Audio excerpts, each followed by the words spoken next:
Hello, friends. Welcome back to The Wizard of Oz. It's been a while, but we're back, and I hope to finish within the week's time. So I'm really going to put myself and set myself to a schedule. When last we left our friends, they were all reassembled after defeating the Wicked Witch. Dorothy had thrown water on her out of frustration, and she melted.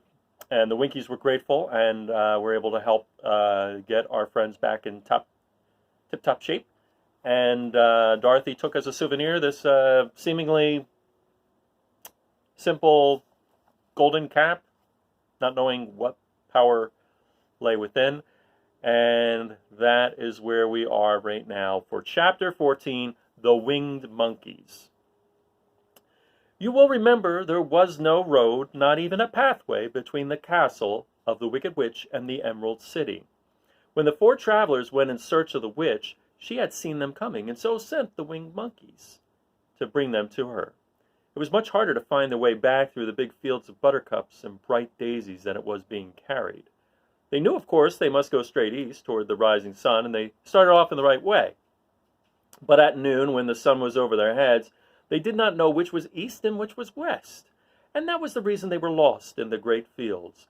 They kept on walking, however, and at night the moon came out and shone brightly.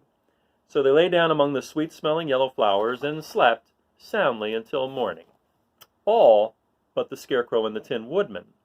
The next morning the sun was behind a cloud, but they started on as if they were quite sure which way they were going. "If we walk far enough," said Dorothy, "I am sure we shall sometime come to some place." But day by day passed away, and they still saw nothing before them but the scarlet fields. The Scarecrow began to grumble a bit. "We have surely lost our way," he said. "And unless we find it again in time to reach the Emerald City, I shall never get my brains." "Nor I my heart," declared the Tin Woodman. "It seems to me I can scarcely wait till I get to Oz, and you must admit this is a very long journey." "You see," said the Cowardly Lion with a whimper, "I haven't the courage to keep tramping forever without getting anywhere at all." Then Dorothy lost heart. She sat down on the grass and looked at her companions, and they sat down and looked at her. And Toto found that for the first time in his life he was too tired to chase a butterfly that flew past his head. So he put out his tongue and panted and looked at Dorothy as if to ask what they should do next. "Suppose we call the field mice," she suggested. "They could probably tell us the way to the Emerald City." "To be sure they could," cried the Scarecrow. "Why didn't we think of that before?" Dorothy blew the little whistle she had always carried about her neck since the Queen of the Mice had given it to her. In a few minutes they heard the pattering of tiny feet, and many of the small gray mice came running up to her. Among them was the Queen herself, who asked in her squeaky little voice, "What can I do for you, my friends?" "We have lost our way," said Dorothy. "Can you tell us where the Emerald City is?" "Certainly," answered the Queen, "but it is a great way off, for you have had it at your backs all this time." Then she noticed Dorothy's golden cap and said, "Why don't you use the charm of the cap and call the winged monkeys to you? They will carry you to the city of Oz in less than an hour." "I didn't know there was a charm," answered Dorothy in surprise. "What is it?" "It is written inside the golden cap," replied the Queen of the Mice. "But if you are going to call the winged monkeys, we must run away, for they are full of mischief and think it great fun to plague us." "Won't they hurt me?" asked the girl anxiously. "Oh, no. They must obey the wearer of the cap. Goodbye," and she scampered out of sight, with all the mice hurrying after her. Dorothy looked inside the golden cap and saw some words written upon the lining. These, she thought, must be the charm, so she read the directions carefully and put the cap upon her head. "Epe, pepe, kake," she said, standing on her left foot. "What did you say?" asked the Scarecrow, who did not know what she was doing. "Hilo, holo, hello," Dorothy went on, standing this time on her right foot. "Hello," replied the Tin Woodman calmly. "Zizzy, zuzzy, zeek," said Dorothy, who was now standing on both feet. This ended the saying of the charm, and they heard a great chattering and flapping of wings as the band of winged monkeys flew up to them.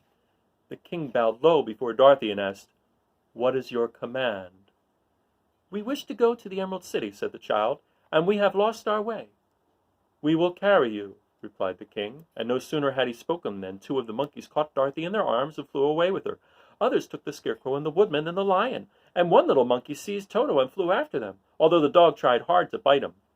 The Scarecrow and the Tin Woodman were rather frightened at first, for they remembered how badly the winged monkeys had treated them before, but they saw that no harm was intended, so they rode through the air quite cheerfully, and had a fine time looking at the pretty gardens and woods far below them. Dorothy found herself riding easily between two of the biggest monkeys, one of them a king himself. They had made a chair out of their hands and were careful not to hurt her. "Why do you have to obey the charm of the golden cap?" she asked. "That is a long story," answered the king with a laugh. "But as we have a long journey before us, I will pass the time by telling you about it, if you wish." "I shall be glad to hear it," she replied. "Once," began the leader, "we were a free people living happily in the great forest, flying from tree to tree, eating nuts and fruit, and doing just as we pleased without calling anybody master. Perhaps some of us were rather too full of mischief at times, flying down to pull the tails of the animals that had no wings, chasing birds, and throwing nuts at the people who walked in the forest. But we were careless and happy, and full of fun, and enjoyed every minute of the day. This was many years ago, long before Oz came out of the clouds to rule over this land. There lived here then, away at the north, a beautiful princess, who was also a powerful sorceress. All her magic was used to help the people, and she was never known to hurt anyone who was good. Her name was Gaylette, and she lived in a handsome palace built from great blocks of ruby. Everyone loved her, but her greatest sorrow was that she could find no one to love in return, since all the men were much too stupid and ugly to marry one so beautiful and wise. At last, however, she found a boy who was handsome and manly and wise beyond his years. Gaylette made up her mind that when he grew to be a man she would make him her husband. So she took him to her ruby palace and used all her magic powers to make him as strong and good and lovely as any woman could wish. When he grew to manhood, Quelala, as he was called, was said to be the best and wisest man in all the land, while his manly beauty was so great that Gaylette loved him dearly and hastened to make everything ready for the wedding. My grandfather was at the time the king of the winged monkeys, which lived in the forest near Gaylette's palace, and the old fellow loved a joke better than a good dinner. One day, just before the wedding, my grandfather was flying out with his band when he saw Quelala walking beside the river. He was dressed in a rich costume of pink silk and purple velvet, and my grandfather thought he would see what he could do. At his word, the band flew down and seized Quelala, carried him in their arms until they were over the middle of the river, and then dropped him into the water. "Swim out, my fine fellow," cried my grandfather, "and see if the water has spotted your clothes." Quelala was much too wise not to swim, and he was not in the least spoiled by all his good fortune. He laughed when he came to the top of the water and swam in to shore. But when Gaylette came running out to him, she found his silks and velvet all ruined by the river. The princess was angry, and she knew, of course, who did it. She had all the winged monkeys brought before her, and she said at first that their wings should be tied, and they should be treated as they had treated Quelala, and dropped in the river. But my grandfather pleaded hard, for he knew the monkeys would drown in the river with their wings tied, and Quelala said a kind word for them also. So Gaylette finally spared them on condition that the winged monkeys should ever after do 3 times the bidding of the owner of the golden cap. This cap had been made for a wedding present to Quelala, and it is said to have cost the princess half her kingdom.